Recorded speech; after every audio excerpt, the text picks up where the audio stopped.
بيان وزارة العدل بالحكومة الليبية المؤقتة رقم 1 لسنة 2015 ميلادي. بسم الله الرحمن الرحيم.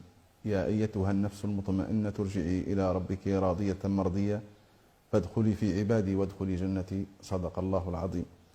في الوقت الذي تبدي فيه وزارة العدل بالحكومة الليبية المؤقتة استنكارها وتنديدها وأسفها الشديد للحوادث المتكررة والممنهجة التي تحدث في المناطق الغير خاضعة لسيطرة الحكومة الليبية المؤقتة، والتي تستهدف اختطاف وتصفية الإعلاميين والصحفيين الليبيين والأجانب الذين يخاطرون بأرواحهم للقيام بواجباتهم ونقل الصورة الحقيقية لواقع الأحداث الجارية في وطننا ليبيا للرأي العام المحلي والدولي، مما يضطرهم في كثير من الأحيان للدخول في مناطق لا يتسنى للحكومة الليبية المؤقتة توفير الحماية والأمن لهم فيها دون تنسيق مسبق مع الجهات المتخصصة بالدولة الليبية، وخاصة المناطق التي تسيطر عليها التنظيمات الإرهابية المتطرفة كالقاعدة أو ما يعرف بتنظيم داعش الإرهابي.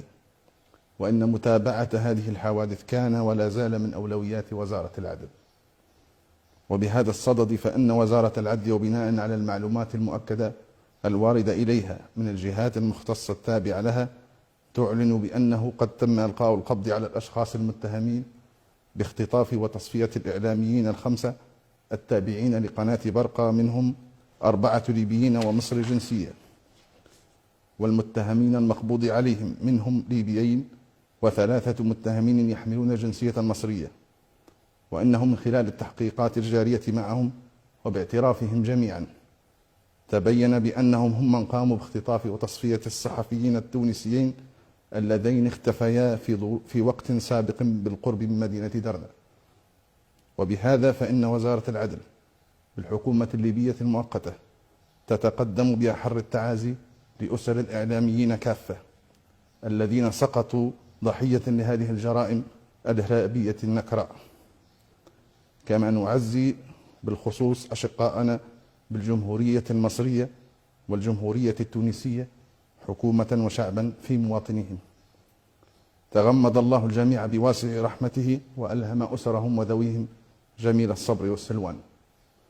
كما تؤكد وزارة العدل بالحكومة الليبية المؤقتة تقديم الجناة للقضاء الليبي في أقرب وقت ممكن لينالوا جزاءهم العادل على ما اقترفوه من جرائم بشعة.